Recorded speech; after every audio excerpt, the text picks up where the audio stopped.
প্রিয় দর্শক,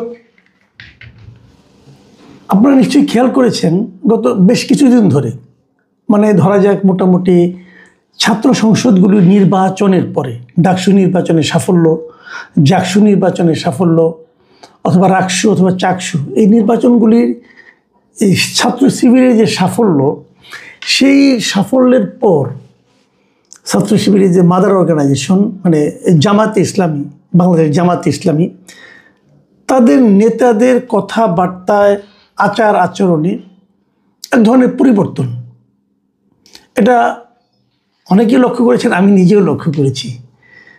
এবং কি যারা নাকি এই ছাত্র সংসদগুলিতে নির্বাচিত হয়েছেন, এই নির্বাচিত ছাত্র প্রতিনিধিদের কথাবার্তা এবং আচার আচরণও আমি এক ধরনের ঔদ্ধত্য কিন্তু খেয়াল করছি।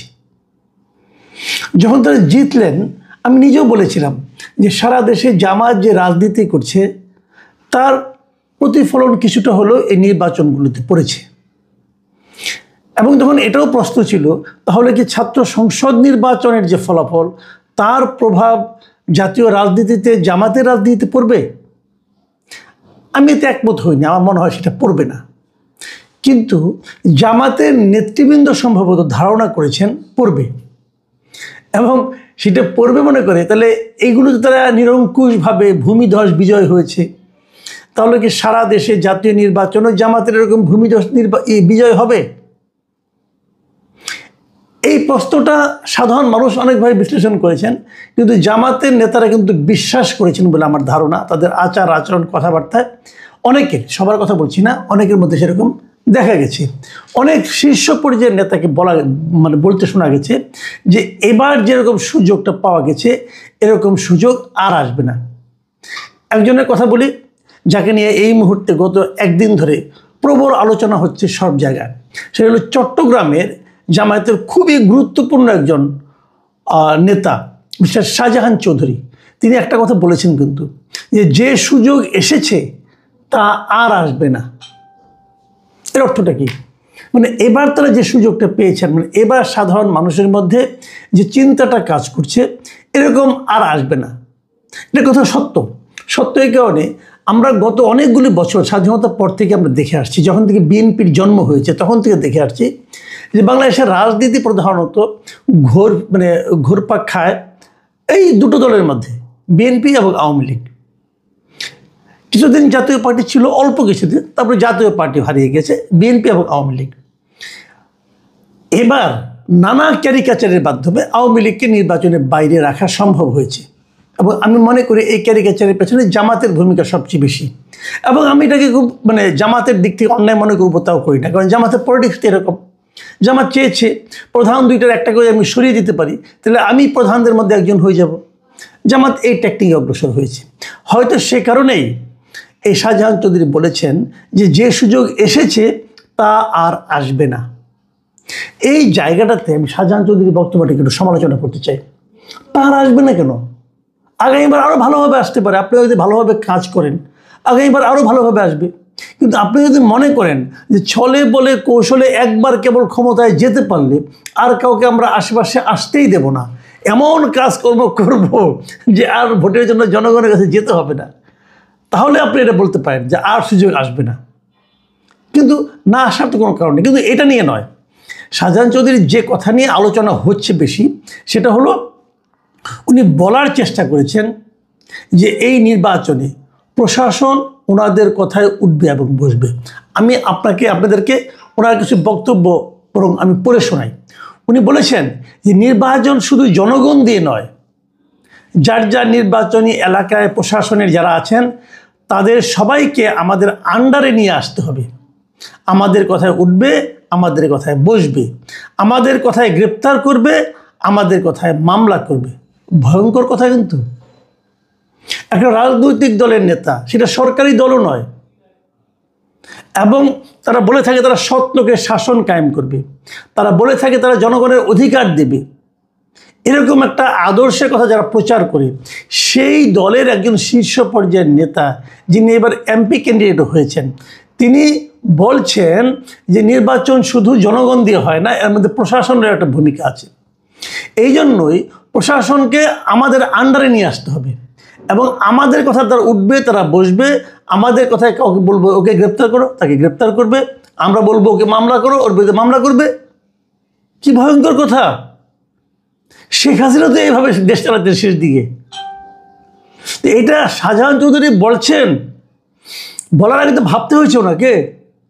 আমি বলছি যে উনি ভাবলেন কিভাবে এই ধরনের কথা? এই ধরনের কথা যার চিন্তায় আসতে পারে, যার ভাবনায় আসতে পারে, তার চেয়ে বড় স্বৈরাচার আর কে হতে পারে? তো জামাতকে আসলে তাহলে তাদের যে চেহারাটা আমরা দেখি, এটা কি বাইরের চেহারা? ভেতরে কি তারা সবাই শাহজাহান চৌধুরী? এটা কিন্তু গুরুত্বপূর্ণ প্রশ্ন। আমি জানি না জামাত এটাকে কি উত্তর দিবেন, এবং জামাত একটা উত্তর দিয়েছেন, কিন্তু তার আগে এই ঘটনার প্রেক্ষিতে বিএনপি কি বলেছে সেটা শুনুন। বিএনপি কিন্তু বলেছে যে চট্টগ্রাম মহানগরী বিএনপি সদস্য সচিব নাজিবুর রহমান, ঘটনা তো চট্টগ্রামে ঘটেছে, বলেছে শাহজাহান চৌধুরীর বক্তব্যে প্রমাণ হয় জামায়াত নতুন করে একটা ফ্যাসিবাদ প্রতিষ্ঠা করতে চায়। তার বক্তব্যে স্পষ্ট যে আসন্ন নির্বাচন অবাধ ও সুষ্ঠু হবে না, এমন বক্তব্যের জন্য আমরা তাকে গ্রেপ্তারের দাবি জানাচ্ছি। এটা হলো বিএনপির বক্তব্য। চট্টগ্রামের শাহজাহান চৌধুরী কিন্তু কোনো হেলাফেলা করার মতো নেতা নয়। উনি এবং ওই যে বিএনপির একসময় আগের বিএনপি, এখন তো এলডিপি আর কি, যে কর্নেল অলি আহমেদ, এটা কিন্তু একই আসনের। এবং অলি আহমেদের কাছে বিএনপি যখন ক্ষমতায়, অলি আহমেদ যখন বিশাল নেতা, একসঙ্গে দুটো আসনে দাঁড়াতেন উনি বিএনপির হয়ে, তার একটা আসন কিন্তু ওনার কাছ থেকে এই শাহজাহান চৌধুরী ছিনিয়ে নিয়েছিলেন ভোটের মাধ্যমে। কাজে শাহজাহান চৌধুরী কিন্তু বড় নেতা। আমি তো মনে করি যে অলি আহমেদের রাজনৈতিক ক্যারিয়ারটাই সে শেষ করে দিচ্ছে এই এক ভদ্রলোক। তো সেই শাহজাহান চৌধুরীর মতো লোক, এখন অবশ্য ওনার বয়স হয়েছে, কিন্তু তারপরে যে বক্তব্য দেখলাম ওনার বয়স্ক অবস্থায়, বয়স বোঝা যায়, কিন্তু উনি যে সিংহের মতো গর্জন করছিলেন, যে কথাগুলো উচ্চারণ করছিলেন, এগুলি ভাই আমাদের মতো সাধারণ মানুষ চিন্তাও করতে পারে না। উনি সেগুলি বলেছিলেন। এবং এই বক্তব্যটাকে আপনি কিভাবে নেবেন বলেন? জামাত অবশ্য নানাভাবে এটাকে একটা ব্যাখ্যা দেওয়ার চেষ্টা করছে। যেমন জামাতের যে কেন্দ্রীয় সহকারী সেক্রেটারি জেনারেল এবং চট্টগ্রাম অঞ্চলের যিনি পরিচালক মোহাম্মদ শাহজাহান, তিনি বলেছেন যে বক্তব্যটি আমরা দেখেছি, এটা একান্তই ওনার বক্তব্য, এটার ব্যাখ্যা উনি ভালো দিতে পারবেন। তার এই বক্তব্য জামাত সমর্থন করে না। আমরা তাৎক্ষণিকভাবে তার দৃষ্টি আকর্ষণ করেছি। এই ঘটনায় আমরা অভ্যন্তরীণভাবেও আমাদের মতো ব্যবস্থা নিচ্ছি। এই যে শেষের কথাটা, যে আমাদের মতো করে ব্যবস্থা নিচ্ছি অভ্যন্তরীণভাবে, এটা হলো আমার কাছে সবচেয়ে গুরুত্বপূর্ণ বিষয়। আমরা অপেক্ষায় থাকব আপনারা কি ব্যবস্থা নেন সেটা দেখার জন্য। আপনারা ব্যবস্থা এমন কিছু নেবেন যেন কি দৃষ্টান্ত তৈরি হয়। না হলে কিন্তু ভাই এই যে দিয়েছি নিয়েছি, ওনার কথা আমার কথা না, এগুলো মানে লোক দেখানো কথা, মানুষকে মন ভোলানোর কথা বলছেন আপনারা, এটার কোনো মানে হয় না। যাই হোক, এতক্ষণ যেগুলো বললাম সেগুলো হলো রাজনৈতিক বক্তব্য। আসেন এবার শেষ কথা, আলোচনাটা শেষ করি এমন একটা বক্তব্য দিয়ে, যে বক্তব্যটা আমার কাছে সবচেয়ে বেশি গুরুত্বপূর্ণ মনে হয়েছে। জামাত কিন্তু বলছে তারা ইসলামের শাসন চায়, জামাত বলছে তারা শরিয়া শাসন চায়। কেউ বলে আবার কেউ বলে না, কেউ কেউ বলে না আমরা তো বলিনি, আবার বলে বলছি, এরকম কথাবার্তা বলে। আবার জামাতের অনেক খুচরা নেতা এমনও বলছে যে আপনি যদি জান্নাতে যেতে চান তাহলে জামাতকে ভোট দেন, জামাতকে ভোট দিলে পরে জান্নাতের টিকিট কাটতে পারবেন, এগুলি বলা হয়ে থাকে, নানা রকম কথা বলা হয়। কিন্তু শাহজাহান চৌধুরী যে কথাটা বলেন সেটা বলে আমি আমার আলোচনা শেষ করব। উনি কি বলেছেন? আমি ওনার ভিডিও দেখেছি, শুনেছি, আমার একটা সন্দেহ হচ্ছিল এই কথা উনি বলতে পারেন কীভাবে, কিন্তু আমি ভিডিওতে সেটা কনফার্ম করলাম। উনি বলেছেন যে আল্লাহ তাআলা সিদ্ধান্ত নিয়েছেন জামায়াতে ইসলামীকে ক্ষমতায় নেবেন। এই কথাটা শাহজাহান চৌধুরী কী করে বলেন? ওনার মতো একজন, ওনার লেবাসে, ওনার চেহারায় সব দিকে তো মনে হচ্ছে উনি খুব একজন ধার্মিক মানুষ, আল্লাহওয়ালা মানুষ।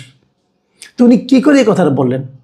আল্লাহ কী সিদ্ধান্ত নিয়েছেন আপনি শাহজাহান চৌধুরী কী করে জানলেন? কীভাবে ভাই বুঝান তো আপনি আমারে। আপনি বলতে পারেন যে আল্লাহ সিদ্ধান্ত নিয়েছেন?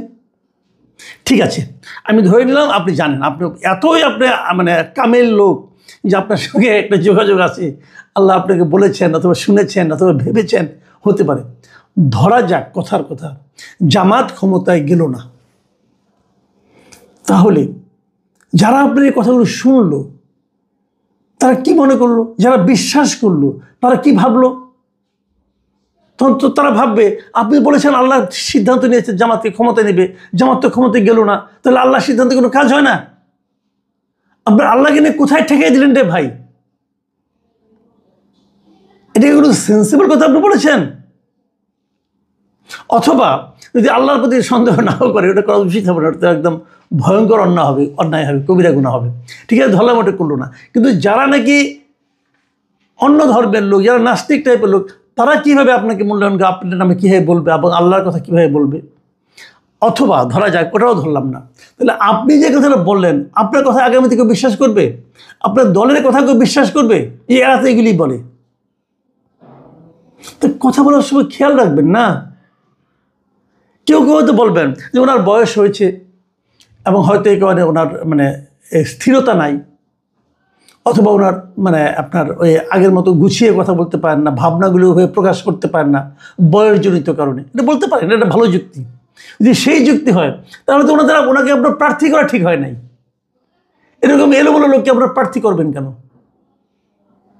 এই প্রশ্নের কী জবাব দেবেন?